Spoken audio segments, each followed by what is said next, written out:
स्वागत है आप सभी का रोजगार विथ होजांक में। इससे पहले आपको हम बहुत सारी बातें बता चुके हैं आरपीएफ और आरपीएफ में एसआई और कांस्टेबल को लेकर के।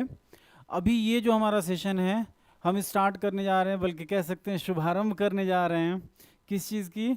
आरपीएफ, एसआई और कांस्टेबल और वनडे जितने भी एग्ज़ाम्स होते हैं उनसे रिलेटेड मैथ्स और रीजनिंग के क्वेश्चंस कैसे होंगे और उन्हें हमें कम समय में कॉन्सेप्ट के साथ कैसे हल करना होगा, हम इस पर बात करेंगे। और मैं यहाँ पर 2019 का पीवाईक्यू लेकर के आया हूँ। किसका? आरपीएफ का। आरपीएफ एग्ज़ाम्स के 2019 के कुछ पीवाईक्यू क्वेश्चंस एक दो हमने देखा है, उसको लेकर के आया हूँ। वो नंबर सिस्टम से रिलेटेड और आप कह सकते हैं कि नंबर सीरीज से रिलेटेड दो क्वेश्चंस हैं। ठीक है, हम उस पर बात करेंगे, देखेंगे कि इसको कैसे बहुत ही आसानी से किया जा सकता है।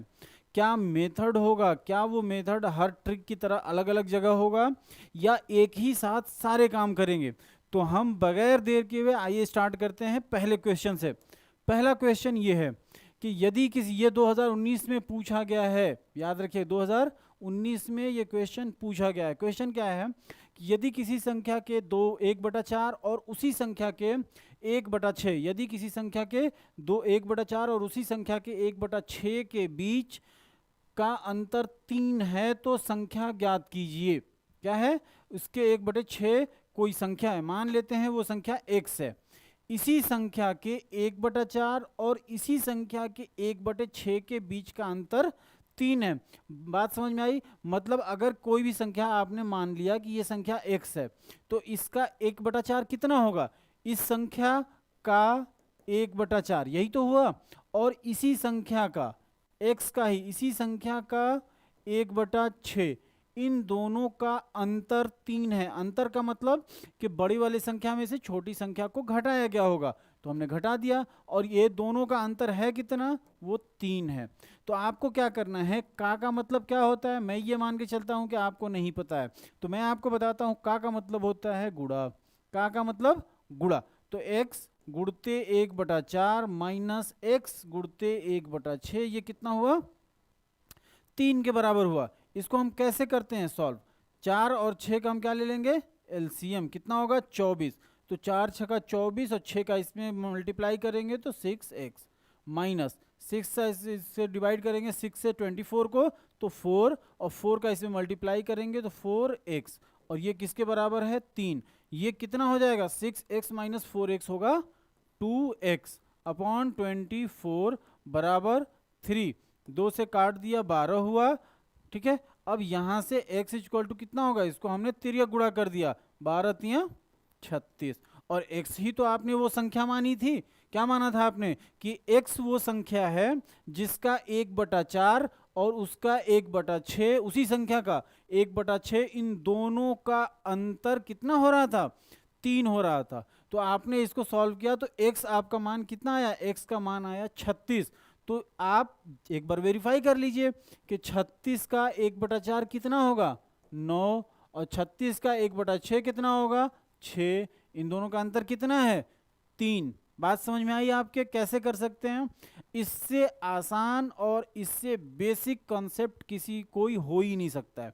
ये सबसे बेसिक कॉन्सेप्ट है। इसको आप कह सकते हैं, इसको एक तरह से ऐसे भी समझा जा सकता है कि मान लेते हैं वो संख्या का 1/4 और इसी का 1/6, ये कितने के बराबर है? 3 के बराबर है। 1/4 और 1/6 को आपने किया माइनस किया 1/4 में से 1/6, तो कितना होगा? 24। और ये वही बात, 6 माइनस 4 बराबर कितना हो जाएगा? ये 2/24। और ये कितने के बराबर है? 3 के बराबर। तो इसको आप काटेंगे तो कितना आएगा? 1/12। 1/12 का 1/12 जो है वो किसके बराबर है? 3 के बराबर। 1/12 किसी संख्या का 1/12 3 के बराबर है, तो वो संख्या पूरी कितनी होगी? इसको सीधा सीधा मल्टीप्लाई कर दीजिए, 12 तिया 36। तो बात वही है। अगर आपको x को देख करके घबराहट हो रही है, क्या चीज? अगर आपको x को देख करके घबराहट हो रही है, अगर आप x से घबरा रहे हैं कि यार x का मल्टीप्लाई प्लस माइनस ये कैसे होगा, तो आप इसके लिए क्या करेंगे?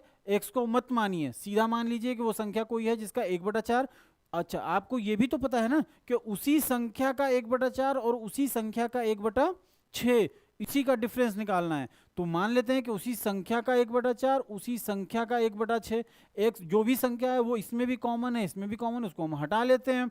तो 1/4 माइनस 1/6 ये 3 के बराबर है। कितने के बराबर है? 3 के बराबर है। और 1/4 माइनस 1/6 हमने किया तो कितना आया? वो 1/12 आया। और 1/12 किसी संख्या का 3 के बराबर है, तो वो संख्या कितनी होगी? 12 गुणित 3।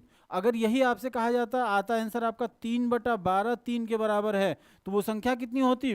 12 36 और भागे 3, मतलब 3/36, वो संख्या कितनी हो जाती?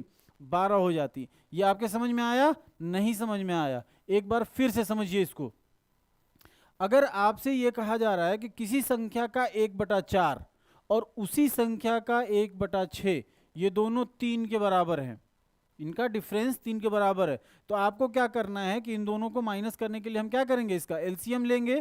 कितना हो जाएगा? 6 माइनस 4 बराबर 3, ये आएगा 2/24 बराबर 3। इसको काट सकते हैं, 1/12 3 के बराबर है। मतलब ये हुआ आपको कि उस संख्या का 1/12 3 के बराबर है। तो जब 1/12 3 के बराबर है तो पूरी संख्या कितनी होगी? उसके 12 गुना होगी। कितनी संख्या होगी पूरी? वो उस संख्या के 3 के 12 गुना। तो 3 के 12 गुना का मतलब 3 गुणित 12, 12 36। अब आपके बात क्लियर हो गई होगी। अगर x से आपको घबराहट हो रही है तब, लेकिन x से घबराने की जरूरत नहीं है, क्योंकि इसका बहुत ज्यादा इस्तेमाल होता है, बार बार ये प्रयोग में आने वाला है। इसलिए आपको क्या करना है कि पहले आप मान लीजिए कि वो संख्या कितनी है। कोई भी संख्या आप से कहा जा रहा है, आप मान लीजिए कि वो संख्या x है। अगर वो संख्या x है तो इसका 1/4 माइनस उसी का 1/6, ये कितने के बराबर है? 3 के बराबर है। x को x की तरह ट्रीट करिए, इसको सॉल्व करके आप x का मान निकाल लीजिए। x का मान जो आएगा वो उस संख्या के बराबर आएगा। चलिए दूसरा क्वेश्चन हम देखते हैं।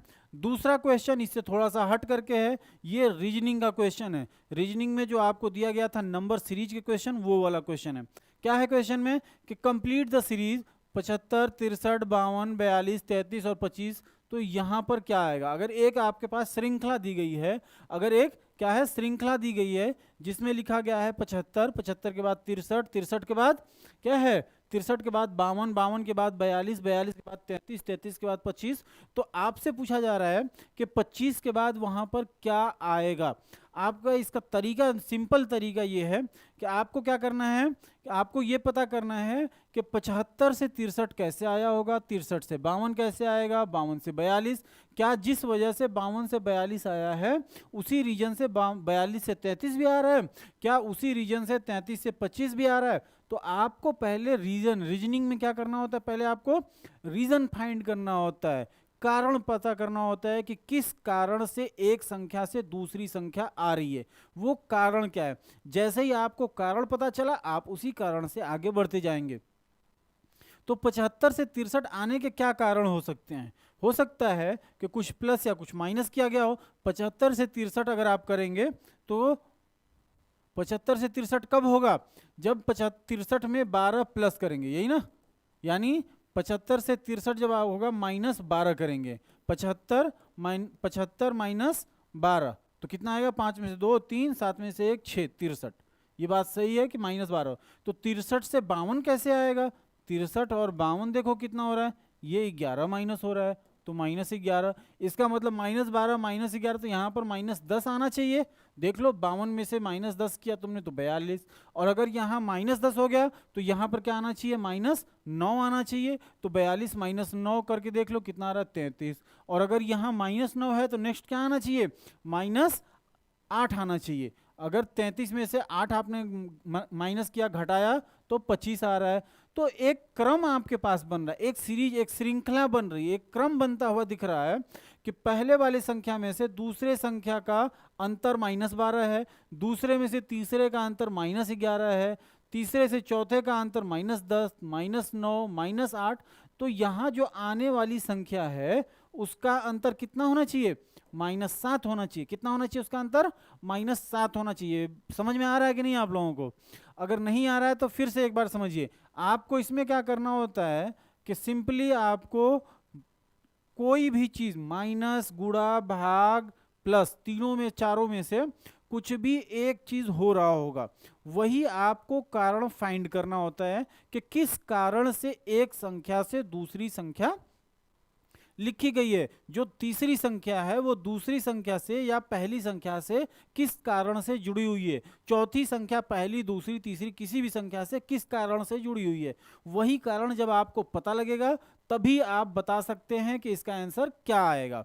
ठीक है, तो देख लीजिए ये कारण इसका ये है कि पहली संख्या दूसरी संख्या का अंतर -12 है, या इसको आप ऐसे भी कह सकते हैं कि पहली संख्या में से -12 किया गया तो दूसरी संख्या में से -11 किया गया तो 52, तीसरी संख्या में से -10, यानी पहले और दूसरी संख्या का अंतर -12, दूसरी तीसरी संख्या का अंतर -11, और ऐसे -10, -9, -8, -7 होना चाहिए। तो 25 में से 7 घटाएंगे तो कितना आएगा, 25 में से 7 घटाएंगे तो 18, 18 7 25, इसलिए इसका आंसर क्या होना चाहिए, सी होना चाहिए। तो मैं आपको बता रहा था कि मैथ और रीजनिंग, गणित और रीजनिंग, ये दोनों ही ऐसे पोर्शन हैं आपके एग्जाम्स के जिसमें 100% आप सही करके आएंगे। आपको अगर गलत है तो वो गलत, उसको फिर काटना ही पड़ेगा, उसको आपको समझ में आ जाएगा कि नहीं ये गलत है। तो इसमें निगेटिव मार्किंग के चांसेस क्या होते हैं, बहुत ही कम हो जाते हैं। क्या हो जाते हैं, बहुत कम हो जाते हैं। इसलिए आप मैथ और रीजनिंग पर ज़्यादा से ज़्यादा टाइम दीजिएगा और इसको आप 70 के पूरे 70 करके आइए। कितना, 70 के पूरे 70। ये बात समझ में आई आपको कि कैसे करना है। इसी तरह से बहुत सारे श्रृंखला दिए गए होंगे, कई सारे क्वेश्चंस होंगे श्रृंखला के, आपको पता नहीं चलेगा कि आपको करना क्या है। सबसे बड़ी परेशानी श्रृंखला के क्वेश्चंस में ये आती है कि सर हम सोचेंगे कैसे, कि क्या हमें देखना है, माइनस देखना है, प्लस देखना है, मल्टीप्लाई देखना है, डिवीजन देखना है, एक के बाद एक देखना है, एक के बाद तीसरा देखना है, किससे किसका रिश्ता हमें देखना है। ये बात एक परेशानी बन के आती है। इसके लिए तरीका ये है कि अगर आप देखते हैं कि पहली, दूसरी, तीसरी, चौथी संख्या में जो बदलाव हैं वो धीरे धीरे बदलाव हो रहे हैं, एक बैग से बहुत ज़्यादा का बदलाव नहीं है, तो आप प्लस या माइनस देखेंगे, और बहुत ज़्यादा का बदलाव दिखेगा तो आप मल्टीप्लाई या स्क्वायर या क्यूब देखेंगे। ठीक है, तो यहाँ पर देखिए कम कम बदलाव देखने को मिल रहा है, ग्रेजुअल चेंजेस जिसको कहते हैं, कम कम बदलाव देखने को मिल रहा है, इसलिए यहाँ पर हम प्लस या माइनस के बारे में सोचेंगे। आते हैं, बढ़ते हैं आगे नेक्स्ट क्वेश्चन की तरफ। नेक्स्ट क्वेश्चन है कि जब किसी संख्या से 24 घटाया जाता है तो यह इसके 4/7 भागों तक कम हो जाता है, उस संख्या के अंकों का योग क्या है। सवाल आपके समझ में आया। सवाल यह है कि कोई संख्या है, मान लेते हैं वो संख्या क्या है, x, इसमें से कितना घटा रहे हैं, 24 घटा रहे हैं, 24 घटा रहे हैं, तो ये संख्या कितनी बच रही है, इसी संख्या का, याद रखिएगा 4/7 भागों तक कम हो जाने का मतलब कि ये वही संख्या का 4/7 बचती है, जो संख्या है उसी संख्या का 4/7 बचती है। तो आप क्या करेंगे कि ये संख्या x है, इसी का 4/7, ये जब हम इस संख्या में से 24 घटा रहे हैं तो ये कितना बच रहा है, उसी संख्या के 4/7 के बराबर बच रहा है, तो हमने बराबर कर लिया। बात समझ में आई। अब यहां से आपको x का मान निकालना, कैसे करेंगे, यहां से 7 का तिर्यक गुणा कर लीजिए, 7x माइनस 24 में 7 का मल्टीप्लाई किया, 20 7 140, 4 7 28, 168 बराबर ये हो गया 4x। x वाले को इधर ले आओ और नंबर को इधर ले जाओ, तो 7x माइनस 4x बराबर ये माइनस है, इधर आकर के प्लस 168। संख्या कितनी बची है, 3x, ये कितना हुआ 168। x बराबर कितना होगा, यहाँ मल्टीप्लाई है तो यहाँ आकर के भाग हो जाएगा, 168/3 कितना हो जाएगा, 3 5 15 और एक बचेगा 18, 3 6 18। तो वो संख्या x बराबर कितना हुआ, x बराबर 56। कितना, x बराबर आपका मान आया 56। सवाल आपसे क्या पूछा गया है, सवाल ये पूछा गया है कि उस संख्या के अंकों का योग क्या है, उस संख्या के अंकों का योग आपसे पूछा गया, संख्या नहीं पूछा गया। इसलिए सवाल को बार बार पढ़िएगा और बहुत ही ध्यान से पढ़िएगा। सवाल में ये नहीं पूछा गया कि जिस संख्या से 24 घटाने पर वो 4/7 बच जाती है वो संख्या क्या है, पूछा गया है कि संख्या के अंकों का योग। तो संख्या के अंक क्या क्या है, 5 और 6, तो 5 + 6 कितना होगा, 11। तो संख्या के अंकों का योग कितना है? 11। ये ऑप्शन 1। ठीक है, ये सारे ही सवाल जो हमने करवाए आपको, ये सारे ही 2019 में पूछे गए हैं। प्रीवियस ईयर के ये क्वेश्चन है, कब के? 2019 के पूछे गए। ऐसे ही और भी बहुत सारे सवालात के साथ, बहुत सारे प्रश्नों के साथ हम हाजिर होंगे आपके समक्ष। आपसे गुजारिश है कि रोजगार विद ओजांग चैनल को सब्सक्राइब कर लीजिए अगर अभी तक आप सब्सक्राइब नहीं किए हैं। आपको बहुत ही इंफॉर्मेटिव, बहुत ही महत्वपूर्ण जानकारियां इस चैनल पर आपको रोजगार से रिलेटेड मिलने वाले हैं। ऐसे ही बहुत सारी क्लासेस आपको मिलेंगी जो आपके अच्छे मार्क्स लाने में आपकी मदद करेंगी। आप उस चैनल को सब्सक्राइब कर लीजिए, वीडियो अच्छी लगी हो तो शेयर करिए और इसके साथ साथ बेल आइकन दबा लीजिए ताकि हमारी इन्फॉर्मेशन आप तक पहुंचती रहे। जब तक हम नेक्स्ट टाइम आपसे मिलते हैं तब तक के लिए धन्यवाद।